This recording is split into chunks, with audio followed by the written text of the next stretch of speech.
মক্কায় এক বাংলাদেশি কর্মীর উদারতা ভাইরাল। মধ্যপ্রাচ্যে আমিরাতে রমজানের দিন গণনা শুরু, কুয়েতে ঝড় বাদলা আর হিমশীতল আবহাওয়ার পূর্বাভাস। তবে বাহরাইনে আরামের আবহাওয়া থাকবে সামনের কয়েকটি দিনে। এসব খবর নিয়েই আজকের মধ্যপ্রাচ্যের নিউজ আপডেট, সাথে আছি আমি পৃথ্বী বিশ্বাস। চলে যাচ্ছি বিস্তারিত খবরে। শুরুতেই বাহরাইনের খবর। শীতের মৌসুম হলেও সামনের অন্তত 8 দিন বাহরাইনে থাকবে আরামের আবহাওয়া। বাহরাইনের আবহাওয়া অফিস এই পূর্বাভাস জানিয়ে বলেছে, মঙ্গলবার দিন থেকে দিনের তাপমাত্রা কিছুটা কম থাকবে, কিন্তু শেষ রাতে তাপমাত্রা খানিকটা কমে যেতে পারে, তবে তা সহনীয় হবে। নিউজ অব বাহরাইনের খবরে জানা যায়, মঙ্গলবার থেকে দক্ষিণ পূর্ব দিক থেকে হাওয়া বইতে শুরু করেছে, যার জন্য রাতে ঝোড়ো হাওয়া বইতে পারে এবং সেই সঙ্গে ধুলো দৃশ্যতা খানিকটা কমে যাওয়া এবং সমুদ্রে ঢেউ বাড়তে পারে। 14 জানুয়ারি থেকে পুনরায় উত্তর পশ্চিম দিক থেকে হাওয়া বইবে, যা আগামী কয়েকদিনের আবহাওয়াকে অস্থিতিশীল করতে পারে। এই সময় যারা সমুদ্রে যাত্রা করবেন তাদের সতর্ক করা হয়েছে। কুয়েতে ঝড় বাদলা আর বরফ শীতল বৈরী আবহাওয়ার পূর্বাভাস দিয়েছে দেশটির আবহাওয়া দপ্তর।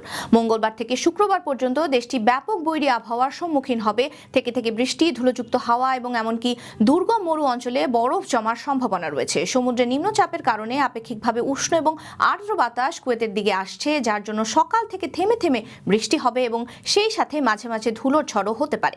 ঘন্টায় প্রায় 15 থেকে 50 কিলোমিটার বেগে হাওয়া বইতে পারে এবং সমুদ্রে ঢেউ 6 ফুটেরও বেশি উচ্চতায় পর্যন্ত ওঠার সম্ভাবনা রয়েছে। আরব টাইমসের খবরে জানা যায়, বুধবার থেকে শুক্রবার পর্যন্ত তাপমাত্রা উল্লেখযোগ্যভাবে কম থাকবে।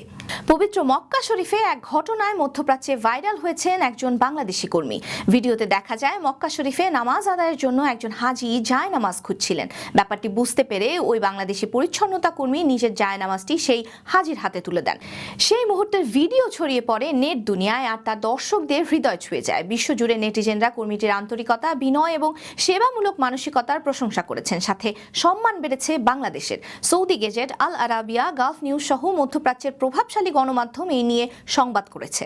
মক্কার মেয়র অফিস বলছে, বাংলাদেশি এই কর্মীর এমন দয়ার কাজটি উদারতার সবচেয়ে সহজ এবং বিশুদ্ধ রূপকে তুলে ধরে।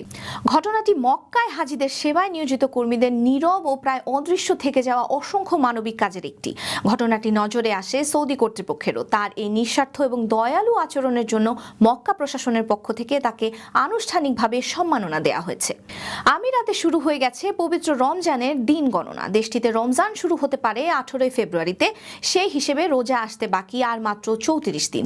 শেষ 10 দিনে পড়বে লাইলাতুল কদর। এই মহিমান্বিত রাতে প্রার্থনা করবেন ধর্মপ্রাণ মুসল্লিরা। চাঁদ দেখা সাপেক্ষে এই তারিখ নির্ধারিত হলেও দেশটির জ্যোতির্বিদরা রমজান শুরুর একটি সম্ভাব্য তারিখ জানাচ্ছেন, যেন মানুষ প্রস্তুতি নিতে পারে। তারা আরও জানিয়েছেন, রোজা শেষে ঈদ উল ফিতর 2026-এর 20 মার্চ শুক্রবার উদযাপিত হবে এবং এটি সংযুক্ত আরব আমিরাতে 3 দিনের সরকারি ছুটির সঙ্গে পালিত হবে।